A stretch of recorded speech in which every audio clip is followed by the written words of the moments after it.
We have Rohan with us today. He's our go-to for everything when it comes to Google, anything and everything related to Google. But welcome, Rohan. Really nice to have you here.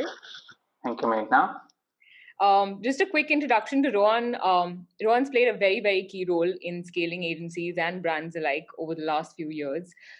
He also takes a lot of interest, in fact, in sort of curating and writing brand stories for brands across various sectors. And in fact, in the past, he's also built the travel category with MobiKwik. It is really, really great to have him here because for us, in fact, we reach out to him almost every day with regards to hyperscaling of brands using Google's channels, and he's really helpful through and through. So thank you so much, Rohan. Really, really nice to have you here. But over to you. We'd love really waiting for the session. Thank you so much, Meghna, for that amazing introduction. And oh boy, the narratives that have been delivered by Meera, then Daman, then Meenakshi, Mithun, and Tanveer. I just hope I do justice to everyone's time over here. We can start presenting. Meghna, you can pull up the slides. That's possible. Awesome, guys. So we are here to discuss about digital maturity masterclass for e-commerce. This e-com as a word has been, I think, around for a long time, right? And in Indian context also, when we had Flipkart coming in and Amazon, and then the rise of all the D2C brands in India and so on and so forth, e-com has become a big word. I think almost we see a new D2C brand coming up, sprouting up every other week. We see funding happening in the e-com and the retail sector every other week. So this is a hot topic. And today, in the current day and age, I think e-com maturity is defined across a set of broader themes today, which is namely machine learning, then there's measurement, then there's profitability. While the first two have been a focus for some time, will continue to be as complexities online are only ever increasing and user demands are evolving on a daily basis. Today, we will be discussing about how focusing on profitability and margins can help you build a strong online e-com business and also make a money-making machine out of the D2C brand or the e-com brand that you have. Next slide. So, our goal today is to understand how much of the full opportunity for you is profitable, right? Profitable for your business, for the product category that you're in, for the overall ecosystem that you are operating in, right? And to achieve that, we will do two things. We shall define the profitability per order per customer, and then try to define profitable ROI or the ROAS, right? As you heard Meera speak in her session, right? And then second part, we'll try to realign our marketing efforts against the profit targets, and then we'll see how this helps us increase our overall revenues along with profit margins and overall market share. Next slide, please.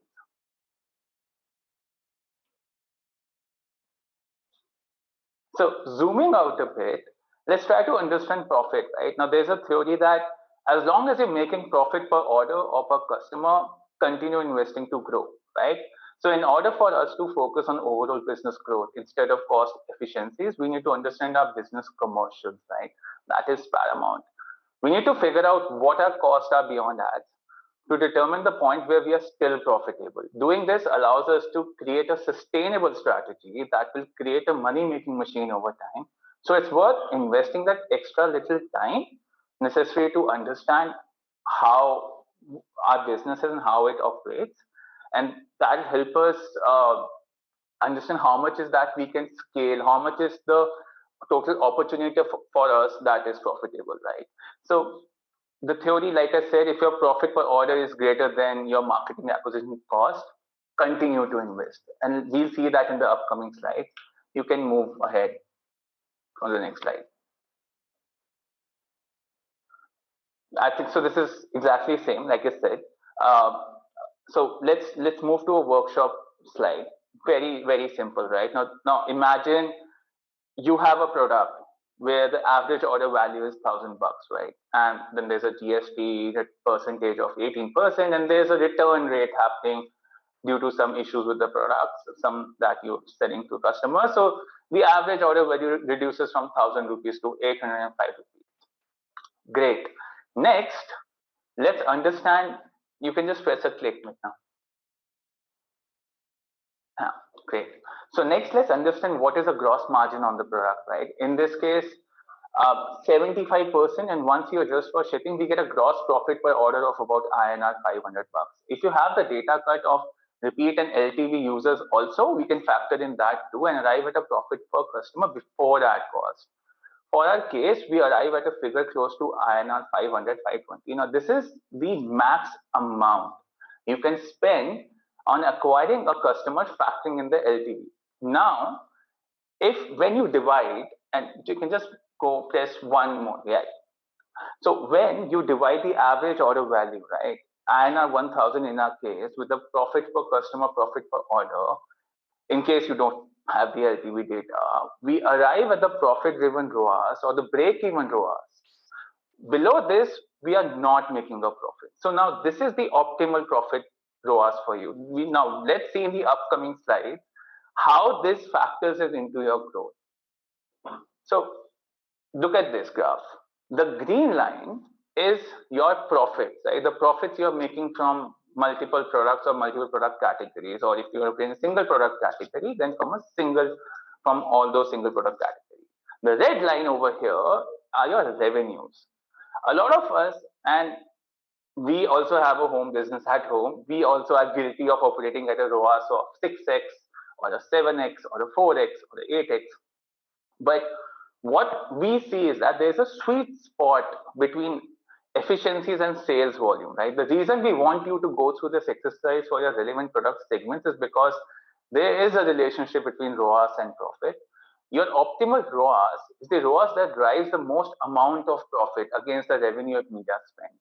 There's actually merit in bidding towards your profitable ROAS rather than bidding towards the ROAS that you feel would be driving overall top line for your business. And let's see in the next example how this bakes into a real world scenario. Now, like I said, reality of the situation is most of us are like Advertiser A, right? We would love to spend $500, but we would love to also have about 20:1 ROAS or 30:1 ROAS, or in some cases even higher. But the goal of this workshop, of my presentation with you guys, is that to help you understand why it is important in this day and age to be Advertiser B. Can you just move to the next slide? Great. Now look at the third column over here, which is the ROAS column, right? And I'll take you to step by step through the whole journey of A and B. A spends $500, gets 10 number of sales, drives a ROAS of 20:1, fantastic ROAS, gets a revenue in of $10,000, again amazing. Profit margin of 40%, so that's a good $4,000 profit, right? Great job. Look at Advertiser B over here.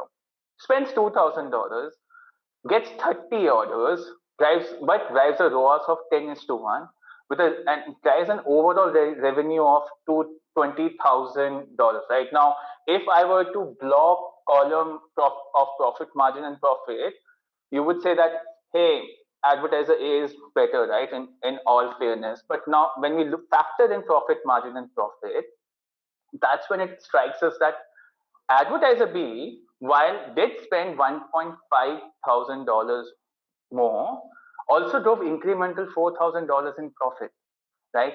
And the reason Advertiser B was able to spend more, and the reason Advertiser B was able to drive more sales was because the ROAS percentage 10:1 is far more competitive than the ROAS percentage of 20:1.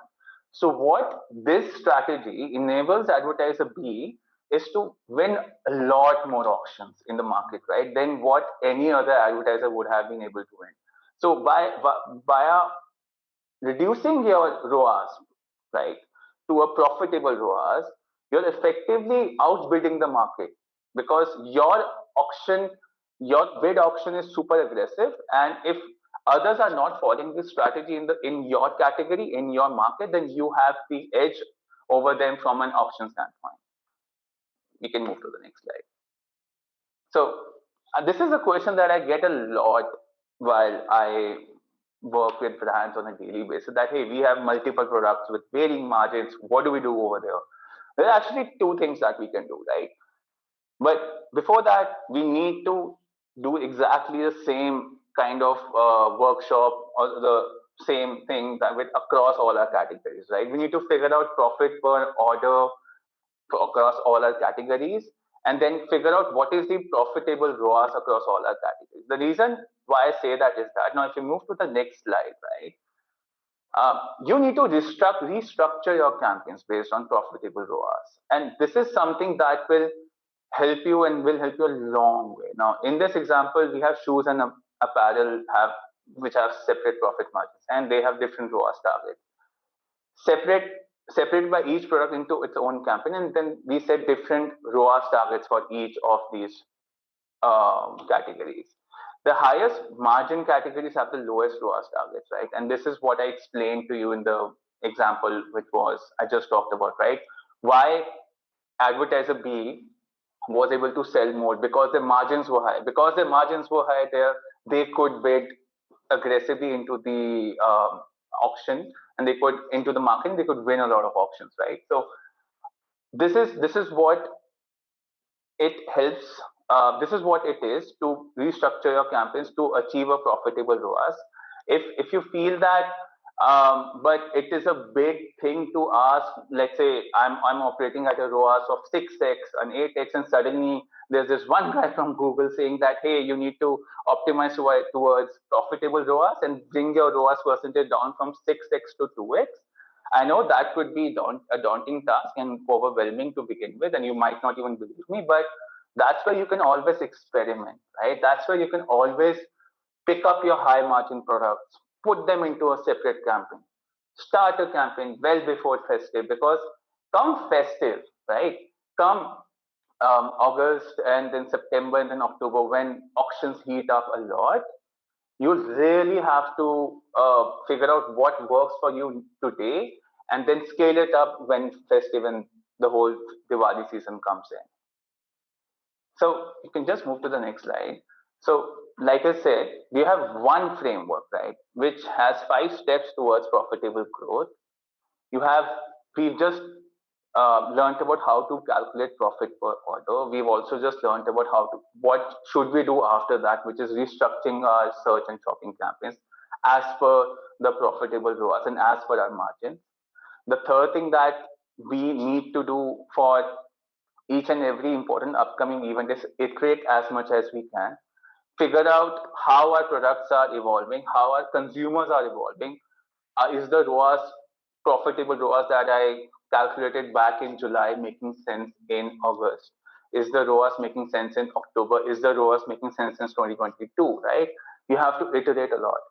But like how Tanvi just mentioned, right, and like how Meenakshi was alluded to the point that Bharat is coming online, right? A lot of net new people are coming online, and the first 3 buckets over here will only allow you to reach out to that 150 million users that have been always online, that will continue to be online. But these users, these 150 million users, are being bid upon by every other marketeer, right? Every other advertiser in the market. So how do you break apart from the clutter, right? That's where you move to mid and upper funnel, and then you create a demand, right?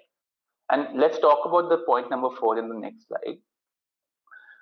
This we all know, and we've known this for the longest time, that the path to purchase is non-linear now, right? There's social media, then there's Google search, then there's YouTube reviews, and if someone can purchase it on mobile, they'll purchase it on mobile. Otherwise, they go to the store and pick up, right? I just bought a TV on mobile, right? So things have really changed. But what is more important over here is what I want to show in my next slide. Yeah. Now think about this red line as your performance had you had done nothing, right? There would be a scale up coming in automatically because of festive, and you would have gotten in some uh, up gotten in some kind of efficiencies coming in because of people searching for things to buy online. People are renovating their homes during festive. People are buying new appliances during festive, right? Now, let's say July 3rd week comes and you start planning for festive. You can just press once more. Yeah, perfect. You start planning for festive. And July 3rd week, why do I say that? Because that, I think what we've seen from Google data is that that is the date that when we see that early signs of people who are planning to buy stuff around Diwali, or that's October, that's I think mostly 2 weeks before Diwali. So we see that 2 months before that week of purchase is when people start planning. So what do they need to buy, and where to buy it from, what is the best product for them, and so on and so forth. So come July 3rd week, start planning for festive. Work with a Google partner, work with your Google account manager. Start activating upper and mid funnel campaigns. I'm not saying activate it with them at the maximum unique reach or get in like 5+ frequency, but just activate and test waters, right? What is the behavior of this audience when they see your video or when they interact with your video? What do they do on your website? What do they do on your mobile app? How many page views are they doing on the website? How many leads are coming into your let's say CRM channel for that matter, right? This is something that is super critical in July and then early August, because this will help you understand what audiences and what channels are doing better for you, right? And what creatives are doing better for you. We did this with one of the gifting partners back in 2019, where we were trying to figure out that, hey, you have 6 kind of creatives and you have 4 kind of different audience personas. Let's try to figure out for this Diwali which creative married with which persona will make really a lot of sense for you as an advertiser and will get you the scale that you're looking for, right? So this is your time to do that now. Now, let's say festive comes in, right, which is October 3rd week. The most important thing that you can do in this particular time, right, you can aim for the maximum unique reach, and you would be able to easily define this unique reach if you would have done this plan session back in July 3rd week. Because if, let's say, you start working sometime late in August, saying that, okay, now festive is upon me, it's already September, and of this I just have October because November 3rd is Diwali, it'll be too late, because by that time other advertisers who would have planned before would have already set up their reserve campaigns, their auction campaigns. They would have already figured out what is it that they are going after, right? While we as advertisers, if we've not done the plan stage, we would be missing out on that board. So it becomes super critical for us to figure out that what is the audience set and that cohort and the creative strategy in the plan stage, and then you implement and you scale that up, right? Right around festive, mostly 2 weeks before Diwali, and that's when we see the big push comes into purchase a product which people were planning to purchase, right? The red line now, if you see, right, what will happen because of us investing so much money in unique reach, in driving brand campaigns and driving upper funnel campaigns, is that we'll get a lot of first party data, right? What do you do with so much first party data? You flow that back into remarketing. What the one thing that will start happening to you, the marketing campaigns, is that they might just start touching the budget cap, right? Let's say if you're investing 10,000 rupees a day on the marketing, and before festive it wasn't even spending, let's say, 1,000, it might just suddenly end up asking you for more budgets, let's say as much as 20,000, right? Because suddenly you've gotten now that audience, and the audience is right on the fence trying to figure out, hey, should I buy, should I not buy? And that's where the marketing campaign becomes super critical, right? And then the third stage comes in, right? Like, what after festive? It's not like you just let it be, right? There's more to this, right? So you iterate for more upcoming important events.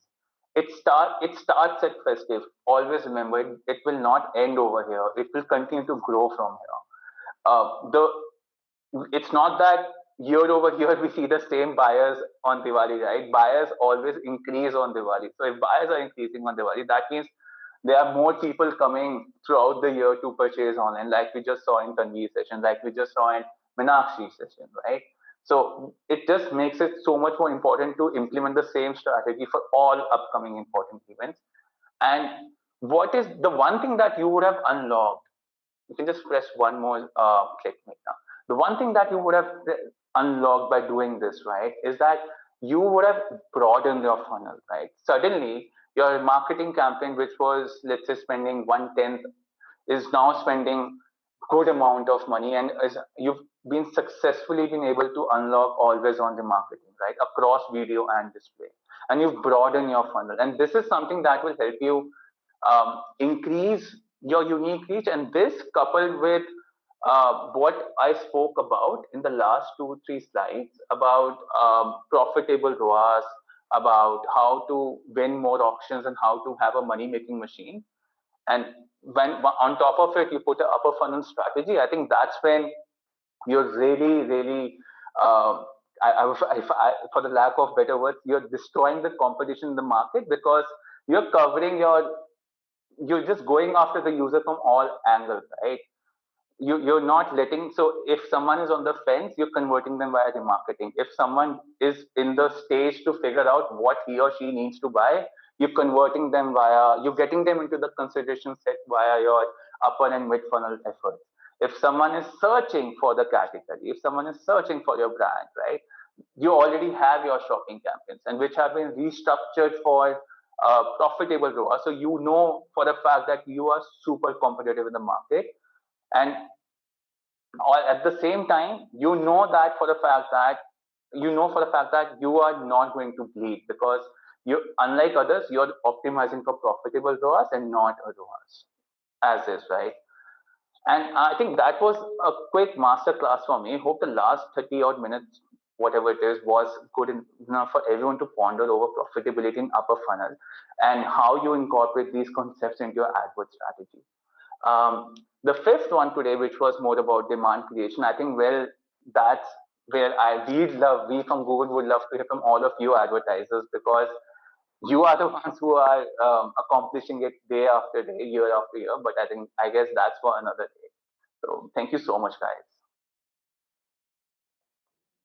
Thank you. Thanks so much, Ron. That was very interesting. I think, especially given, like you said, we're sort of moving into the festive season now. I think it's very important for brands to go out there and, like you said, I think new user acquisition from all angles is important, right? So you've got to be present where your audience is. I think that's very, very important.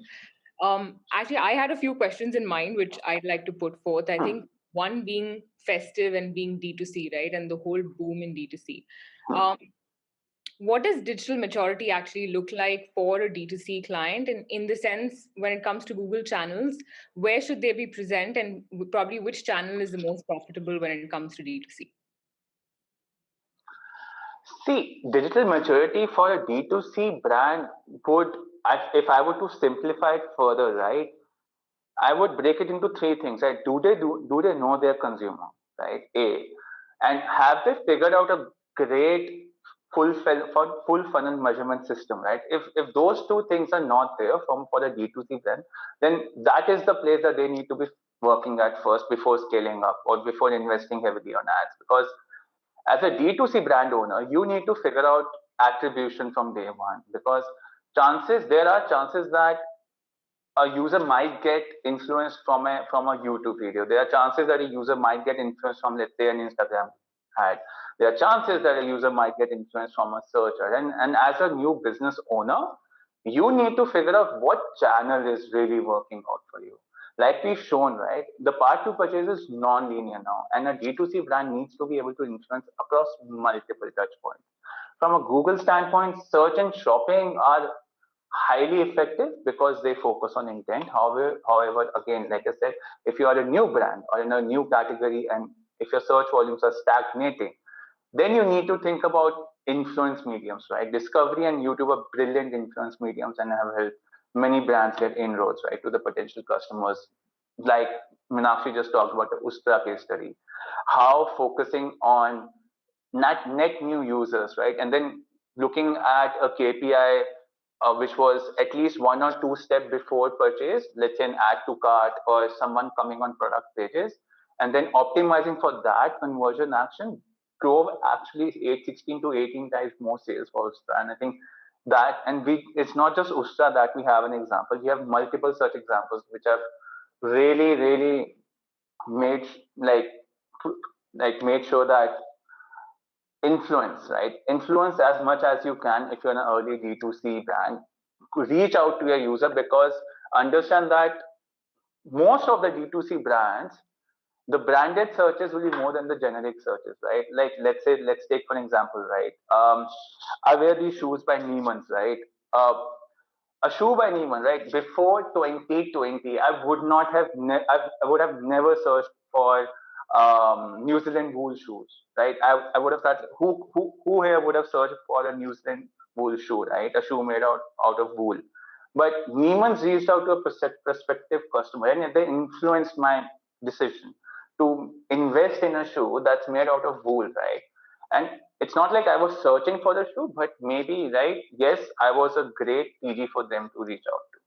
So that's there, Meghna. I hope I could answer that.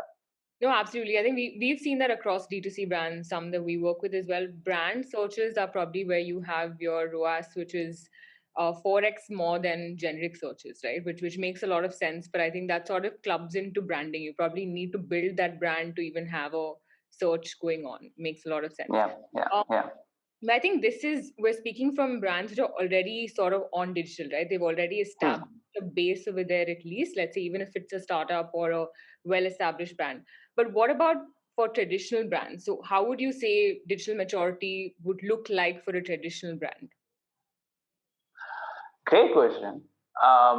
For a traditional brand, I would fall back to the BCG Google framework that we have, which actually breaks down an advertiser or a brand into 4 buckets.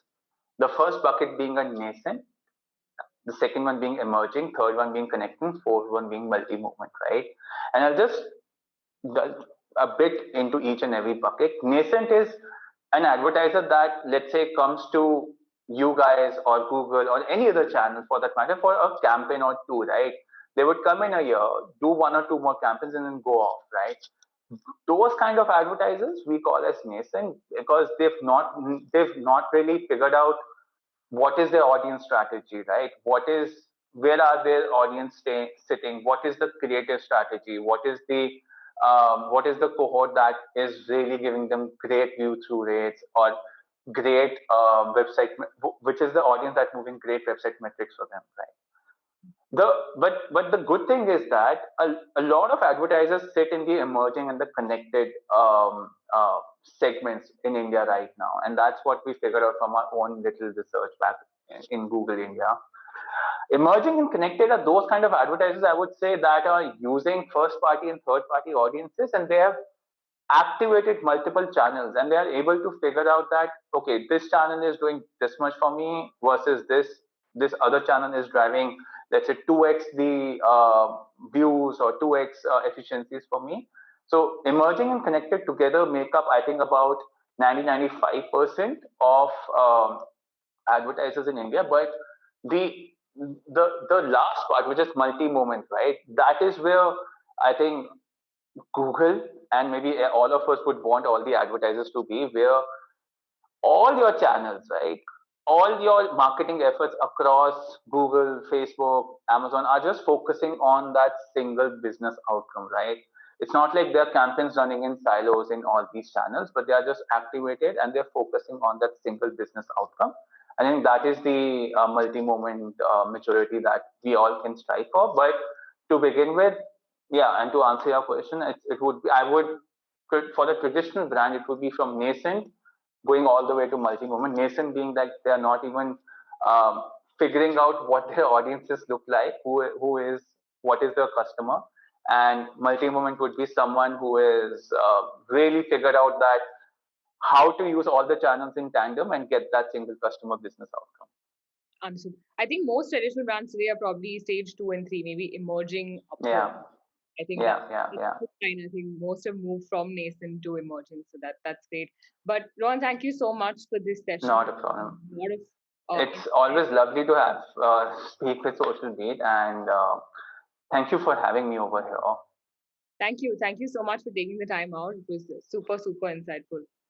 Awesome. Great. Thank you, Rohan. Thank you, guys.